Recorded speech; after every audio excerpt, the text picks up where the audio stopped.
ఖమ్మం జిల్లాలో ఒక finance company వేధింపులు భరించలేక రైతు ఆత్మహత్య చేసుకున్న దయనీయమైన ఘటన చోటు చేసుకుంది. బోనకల్ మండలం గోవిందాపురంలో యువ రైతు బలవన్మరణానికి పాల్పడ్డాడు. 2 సంవత్సరాల క్రితం ఎల్ఎన్టీ ఫినాన్స్లో లోన్ తీసుకున్నాడు. ఇసంపల్లి సైదా వ్యవసాయ పనుల కోసం ఆ డబ్బులతో ఒక ట్రాక్టర్ కొనుగోలు చేశాడు. అయితే అప్పటి నుంచి ఈఎంఐ కడుతూ వస్తున్నాడు. 2 నెలలుగా ఈఎంఐ కట్టలేకపోయాడు. ఇప్పుడు మీరు చూస్తున్న ఈ రైతు సైదా 2 నెలల ఈఎంఐ కోసం సైదా ఇంటికి కంపెనీ ప్రతినిధులు వచ్చారు. ఆ కుటుంబంతో వాగ్వాదానికి దిగారు.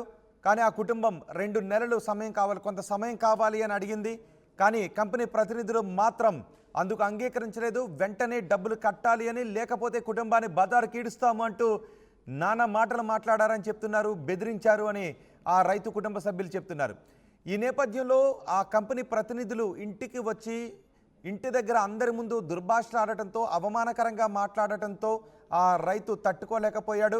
ఇప్పుడు మీరు ఆర్టీవీ స్క్రీన్ పైన చూస్తున్నారు. ఆ రైతు కొనుక్కున్న ట్రాక్టర్ అదే, పొలం పనుల కోసం ఆ రైతు కొనుక్కున్న ట్రాక్టర్ అదే. ఆ ట్రాక్టర్తోనే పనులు చేసుకుంటూ, పొలం పనులు చేసుకుంటూ జీవనోపాధిని పొందుతున్నాడు. 2 నెలలుగా ఆ ట్రాక్టర్ని కొనుగోలు చేయడానికి తీసుకున్న లోను డబ్బులు కట్టలేకపోతున్నాడు. కొంత సమయం కావాలి అని అడిగాడు. కానీ కంపెనీ ప్రతినిధులు మాత్రం ఇంటికొచ్చి నానా మాటలు మాట్లాడారు. దీంతో ఆ రైతు తమ కుటుంబ సభ్యులు పొలం పనులకు వెళ్ళిన తరువాత ఇంట్లో ఎవరూ లేని సమయంలో పురుగుల మందు తాగి బలవన్మరణానికి పాల్పడ్డాడు. ఆ విషయం తెలిసిన వెంటనే సైదాను కుటుంబ సభ్యులు ఆసుపత్రికి తరలించే ప్రయత్నం చేశారు.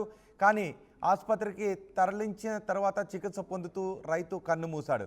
బోనకల్ పోలీస్ స్టేషన్లో ఎల్ఎన్టీ ఫినాన్స్ కంపెనీ ప్రతినిధులపై రైతు కుటుంబ సభ్యులు కేసు నమోదు చేశారు. నిజానికి లోన్ రికవరీ చేసుకోవటానికి ఒక ప్రొసీజర్ ఉంటుంది. ఒకవేళ అడగొచ్చు, నోటీసులు పంపించవచ్చు.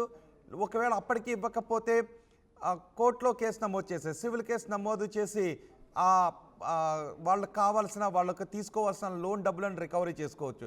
కానీ ఇంటి ముందుకు రావటాలు, దండోరాలు వేయటాలు, లేదంటే డబ్బులు ఇవ్వాలి అని బెదిరింపులకు పడటాలు, వాళ్ళని అవమానకరంగా మాట్లాడటాలు, ఇవన్నీ చేస్తే అది నేరమే అవుతుంది. అలా పాల్పడిన వారిపై కూడా చర్యలు తీసుకోవచ్చు.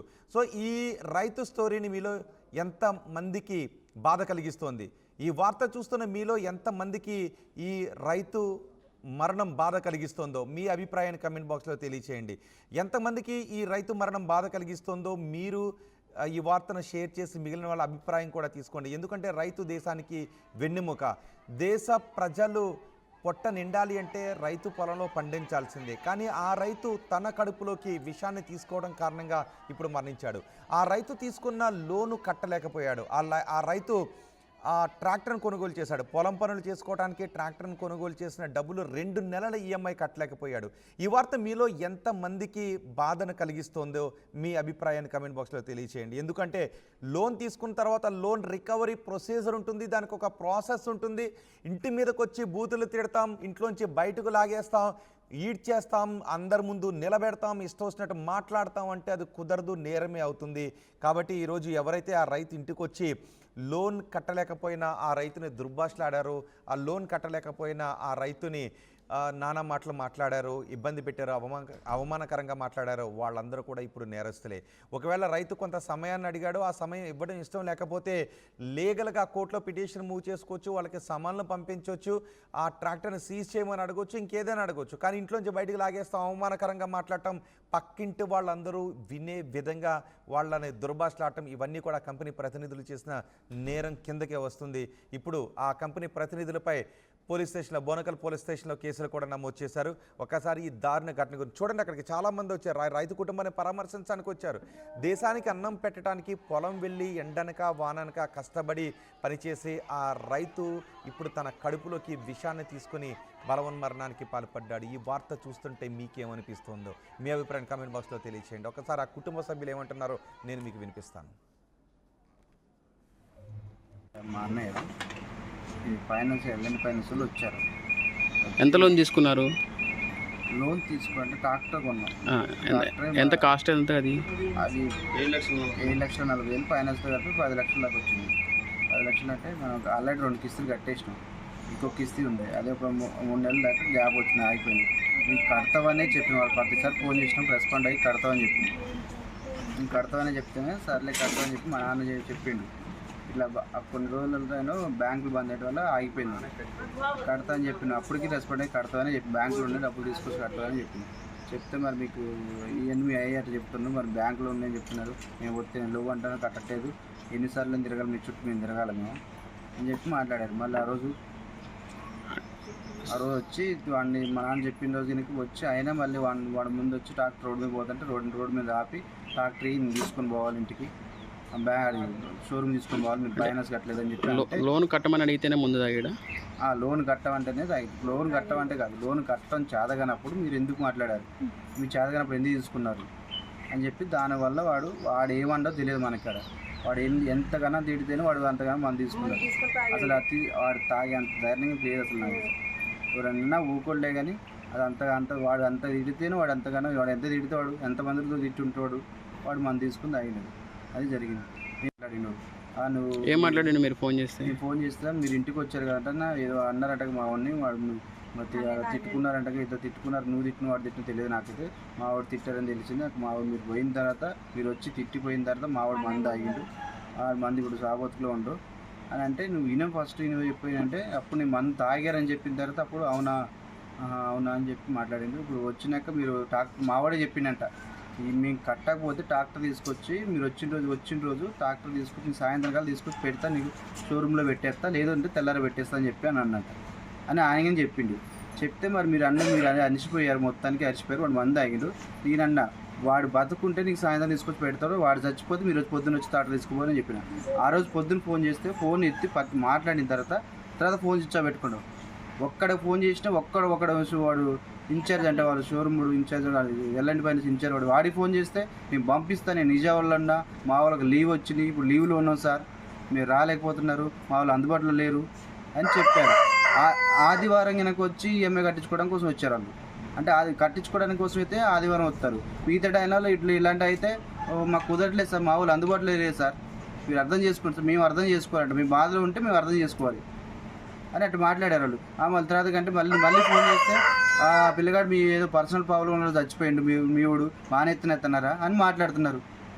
ఎవరు మాట్లాడింది? అక్కడ ఇంకొక ఆయన మాట్లాడింది, మరి ఆయన పేరు నాకు అంత తెలియదు, ఒక ఆయన అయితే మాట్లాడింది. మా అన్నయ్య రోజు వాళ్ళు వచ్చిపోయారు, నా పిల్లగాడ గట్ట అన్యాయం అయిపోయింది, నాకు ఏమీ అర్థం కావట్లేదు, వాడు చేసిన మోసానికి నాకు ఇబ్బంది పెట్టి ఎంత ఘోరం చేసిందంటే నేను చెప్పిన అయ్యా వాళ్ళ పిల్లగాడు నా మాట నేను చెప్పితేనే నాకు కోప్పడతాడు, నేను ఏం చెప్పినా కూడా కోప్పడతాడు, ఎవరు చెప్పినా కూడా ఎవరు మాట ఏంటో వాడి పని వాడే, మీరు వాడితో మాట్లాడొద్దు, వాడిని ఇబ్బంది పెట్టొద్దు అని కూడా చెప్పా.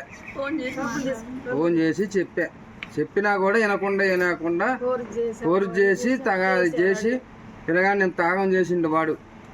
ఇక అది జరిగిన సంగతి. ఇంటికి వచ్చారండి? ఇంటికే తాటరకాడికి వచ్చిండు. చేనుగా బండి ఖాళీగానే ఉంది, ఇంటికాడ ఉంది, బండి తీసుకొని పోండి, మమ్మల్ని ఇబ్బంది పెట్టొద్దని నేను చెప్పా. 3 నెలలు అయింది, ఒక కిస్తీ కూడా పెండింగ్ వాళ్ళు, 2 కిస్తీలు ఎమ్మటే కట్టా. ఎన్ని కిస్తీలు పెట్టుకున్నారు మీరు? మొత్తం 10 కిస్తీలు పెట్టుకున్నా, 2 కిస్తీలు కట్టేసా. ఈ కిస్తీ వచ్చి 3 నెలలు అవుతుంది, నాకు కొద్దిగా ఆర్థిక పరిస్థితి బాగలేదని నేను ఆఫ్ చేశా, లేకపోతే ఆ కిస్తీ కూడా ఆపేకోండి కాదు. పెండింగ్ ఏమైనా ఉన్నాయండి కిస్తీ? పెండింగ్లు ఏమి లేవు, 3 నెలలు ఆగింది అంతే.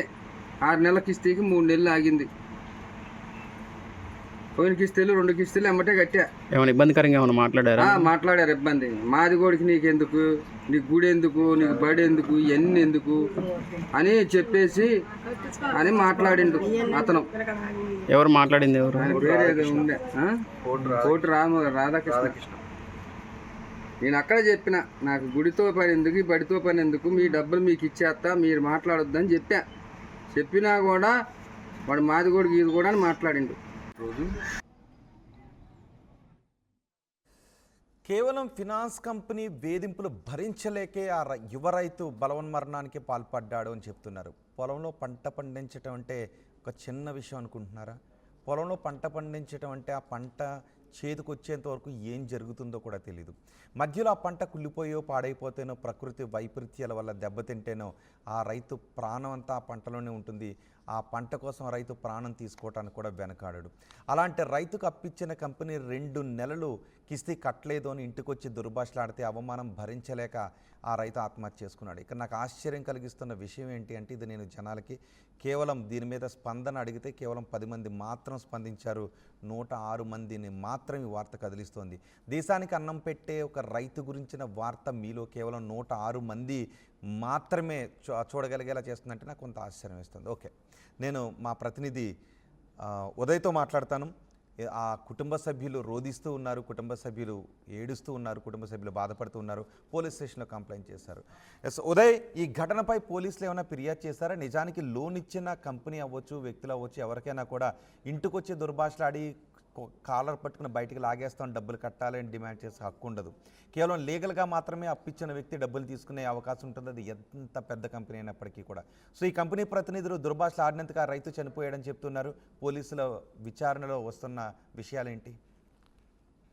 ఎస్ రోహిత్, ఫినాన్స్ కంపెనీల వేధింపులు తాళలేక బలవన్మరణానికి పాల్పడుతున్నటువంటి కేసుల సంఖ్య క్రమంగా తెలుగు రాష్ట్రాల్లో పెరుగుతూనే ఉందని చెప్పుకోవాలి. తాజాగా ఖమ్మం జిల్లా బోనకల్ మండలం గోవిందపురం ఎల్ గ్రామంలో కూడా ఇటువంటి విషాద ఘటన చోటు చేసుకుంది. అయితే ఇక్కడ వ్యక్తులకు బదులు ఒక యువరైతే బలవన్మరణానికి పాల్పడ్డాడు. ఇసంపల్లి సైదా అనే రైతు పురుగుల మందు తాగి ఈ నెల 16వ తేదీన ఆత్మహత్యకు పాల్పడ్డాడు. ఆ తర్వాత తనని ఆసుపత్రికి తరలించే ప్రయత్నం చేశారు ఆ కుటుంబ సభ్యులు కూడా, కానీ చికిత్స పొందుతూ ఆ యువ రైతు కన్నుమూశాడు. ప్రస్తుతం ఈ ఘటనపై బోనకల్ పోలీస్ స్టేషన్కు కూడా ఫిర్యాదు అయితే అంది. భార్య మాధవ్ ఇచ్చినటువంటి ఫిర్యాదు ఆధారంగా బోనకల్ పోలీసులు కూడా కేసు నమోదు చేశారు. 108 బిఎన్ఎస్ యాక్ట్ కింద అయితే కేసు నమోదు చేశామని పోలీసులు చెప్తున్నారు. ప్రస్తుతం ఎల్ఎన్టీ కంపెనీకి సంబంధించినటువంటి పోటు రాధాకృష్ణ అనే వ్యక్తిపై అయితే ప్రధానంగా కేసు అయితే నమోదైంది. అయితే ప్రధానంగా అక్కడ ఘటనా ప్రదేశం నుంచి మనకు వస్తున్నటువంటి తాజా సమాచారం ప్రకారం ఎల్ఎన్టీ ఫినాన్స్ కంపెనీలో 2 ఏళ్ల క్రితం యువ రైతు ఇసంపల్లి సైదా ఒక ట్రాక్టర్ కొనుగోలు చేశాడు. ఒకవైపు అతను రైతుగా చేస్తున్నాడు, సాగు పనులు చేస్తున్నాడు, మరోవైపు సాగు పనులు లేని సమయంలో రైతు కూలీగా పనిచేస్తున్నాడు. అయితే సాగు సమయంలో ఎక్కువగా డిమాండ్ ఉండడంతో ఇటీవల ఒక ట్రాక్టర్ అతను కొనుగోలు చేశాడు. ఎందుకంటే కుటుంబ సభ్యులు వెంటాడుతున్నాయి, ఒకవైపు ఆర్థిక సమస్యలు వెంటాడుతున్న నేపథ్యంలో ఆర్థిక సమస్య నుంచి బయటపడేందుకు ఒక ట్రాక్టర్ అవసరమని భావించినటువంటి ఆ రైతు సైదా ఇటీవల కాలంలో అప్పుగా తీసుకుని ఎల్ఎన్టీ ఫైనాన్స్ నుంచి అప్పుగా తీసుకొని సుమారు 10 లక్షల రూపాయలు అప్పుగా తీసుకున్నాడు. 7.5 లక్షలు పెట్టి అటు ట్రాక్టర్ అయితే కొనుగోలు చేశాడు. ఆ ఈఎంఐలు కూడా వరుసగా చెల్లిస్తున్నాడు. ప్రతి 6 నెలలకు ఒకసారి 90,000 రూపాయల ఈఎంఐని చెల్లించడానికి ఒప్పందం చేసుకున్నాడు సదరు ఫైనాన్స్ కంపెనీతో. గడిచిన 2 ఈఎంఐలు కూడా పూర్తిగా సరైన నిర్ణీత సమయంలోనే చెల్లించాడు. కానీ ఇటీవల ఒక ఈఎంఐ మాత్రం 2 నెలలు ఆలస్యం కావడంతో ఎల్ఎన్టీ కంపెనీకి సంబంధించినటువంటి ఫైనాన్స్ కంపెనీకి సంబంధించినటువంటి ప్రతినిధులు ఇంటికి వచ్చి నేరుగా ఆ రైతు కుటుంబంతో కొంత అసభ్యకరంగా ప్రవర్తించడం, వారితో దుర్భాషలాడటం, ఆ రైతు సదరు బాధితుడి యొక్క కుటుంబ సభ్యులకు ఫోన్ చేసి ఖచ్చితంగా ఈఎంఐ చెల్లించకపోతే ఈ విషయాన్ని పూర్తిగా ఊర్లో మొత్తం కూడా ప్రచారం చేస్తామని చెప్పడంతో ఒకసారిగా సదరు రైతు ఇసంపల్లి సైదా మనస్తాపన గుడారు. అప్పటికే రైతు సైదా కుటుంబ సభ్యులు ట్రాక్టర్ కూడా తీసుకువెళ్ళండి, మాకు అవసరం లేదు, పూర్తిగా ఈఎంఐ చెల్లించాకే ట్రాక్టర్ కూడా తిరిగి తీసుకొచ్చుకుంటామంటూ కూడా సమాధానం ఇచ్చినప్పటికీ ఆ ఫైనాన్స్ కంపెనీ ప్రతినిధులు అక్కడి నుంచి వెళ్ళిపోయి మళ్ళీ కొన్ని గంటల తర్వాత తిరిగి వచ్చి ఆ రైతుతో కొంత వాగ్వాదానికి దిగే ప్రయత్నం చేశారు. ఈ నేపథ్యంలోనే ఇరువురి మధ్య కొంత ఆందోళనకరమైనటువంటి వాగ్వాదకరమైనటువంటి వాతావరణం అయితే చేసుకుని ఆ తర్వాత ఇంటికి వచ్చినటువంటి సైదా కుటుంబ సభ్యులందరూ కూడా పొలం పనుల్లోనే నిమగ్నమైనటువంటి సమయంలో ఒకసారిగా పురుగుల మందు తాగి వాంతులు చేసుకుంటున్నటువంటి పడిపోయినటువంటి సందర్భం. అయితే వెంటనే ఇంటికి వచ్చినటువంటి కుటుంబ సభ్యులు గమనించి రైతు సైదాను అటు ఆసుపత్రికి చేర్పించారు, ఖమ్మం ప్రభుత్వ ఆసుపత్రికి తరలించారు. మెరుగైన చికిత్స నిమిషం అక్కడి మరొక ప్రైవేట్ ఆసుపత్రికి తరలించారు. కానీ అప్పటికే అతను చికిత్స పొందుతూ కన్ను అయితే మూశాడు. ప్రస్తుతం కుటుంబ సభ్యులు ఇచ్చినటువంటి ఫిర్యాదు ఆధారంగా బోనకల్ పోలీసులు అయితే కేసు నమోదు చేశారు. ఇటీవల కాలంలో ఖమ్మం జిల్లా వ్యాప్తంగా విస్తృతంగా ఫైనాన్స్ కంపెనీల వేధింపులు తాలేక చాలా బలవన్మరణానికి పాల్పడుతున్నటువంటి ఘటనలు కూడా పెద్ద ఎత్తున పెరుగుతున్నటువంటి పరిస్థితి. ఇప్పటికైనా ఈ ఘటనపై పోలీసులు సమగ్ర దర్యాప్తుకైతే ఆదేశించారు. ఇంకా ఇటువంటి ఘటనలు పునరావృతం కాకుండా చర్యలు తీసుకోవాల్సినటువంటి అవసరం ఎంతైనా ఉంది. ఎందుకంటే ఒకవైపు వ్యవసాయ పనులు చేస్తూ తన కుటుంబాన్ని పోషించుకుంటున్నటువంటి వ్యక్తి ఈ రోజు లేడు. ప్రస్తుతం ఆ కుటుంబం అంతా కూడా కన్నీరు మున్నీరుగా విలపిస్తున్నటువంటి సందర్భం ఉంది. ఆ గ్రామం అంతా కూడా, ఎందుకంటే ఎల్ గోవిందపురం అంతా కూడా పూర్తిగా వ్యవసాయ సాగు పనులు చేస్తుంటారు, వాళ్ళంతా కూడా తరలి వచ్చారు, అంత్యక్రియలో పాల్గొన్నారు. సైదా మృతి పట్ల న్యాయం చేయాలని కూడా ప్రభుత్వాన్ని పోలీసులను డిమాండ్ చేశారు. నిజానికి ఎల్ఎన్టీ ఫైనాన్స్ కంపెనీ ఎదుట మృతదేహంతో ఆందోళన చేపట్టాలని కూడా కుటుంబ సభ్యులు గ్రామస్తులు భావించారు. కానీ పోలీసులు కలిగజేసుకుని ఎటువంటి శాంతి భద్రతకు వెలుగాఘాతం కలగకుండా సహకరించాలంటూ పూర్తి స్థాయిలో కుటుంబ సభ్యులు కొడుతూ కుటుంబ సభ్యులు కూడా కొంత పోలీసులకు ఇచ్చినటువంటి మాట ప్రకారం మన్నించి వారికి సహకరించే ప్రయత్నం చేశారు. ఏదేమైనప్పటికీ దేశానికి అన్నం పెట్టే రైతు ఇలా ఒక ఫైనాన్స్ కంపెనీ ఆగడాలు తాళలేక మృతి చెందడం, బలవన్నానికి పాల్పడడం ప్రస్తుతం ఆ గ్రామంలో కూడా కన్నీరు పెట్టిస్తుంది. అదే బడాబాబులు అయితే ఇటువంటి పరిస్థితులకు ఫైనాన్స్ కంపెనీలు తెగబడతాయా? కేవలం శ్రామిక వర్గాల వైపే, అంటే ఒక చులకన భావం అనేది ఫైనాన్స్ కంపెనీల పట్ల ఉంది అనేది చాలా స్పష్టంగా కనిపిస్తుంది. ఏదేమైనప్పటికీ ఇటు ఇసంపల్లి సైదా రైతు మరణం పట్ల అయితే పూర్తి స్థాయిలో అక్కడ ఉన్నటువంటి గ్రామస్తులంతా కూడా ఆందోళన వ్యక్తం చేస్తున్నారు రోహిత్. రైట్ ఉదయ్, ఖమ్మం జిల్లాలో ఒక ఫైనాన్స్ కంపెనీ వేధింపులు భరించలేక బోనకల మండలం గోవిందాపురంలో యువ రైతు బలవన్మరణానికి పాల్పడడం కలకలం రేపుతోంది. ఆ రైతు మరణంతో ఇప్పుడు ఆ కుటుంబం రోడ్డుపైన పడింది.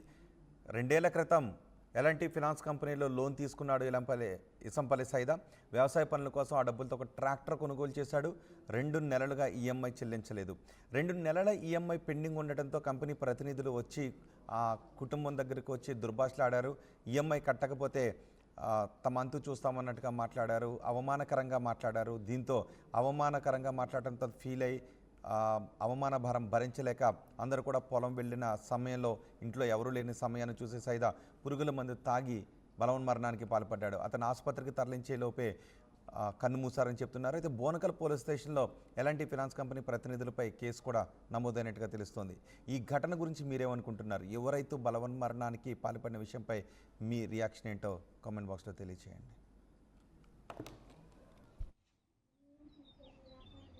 ప్రపంచంలో ఏ మూల ఏ క్షణం ఏం జరుగుతుందో వేగంగా తెలుసుకోవడానికి తొలి వెలుగు వాట్సాప్ ఛానల్ని ఫాలో చేయండి.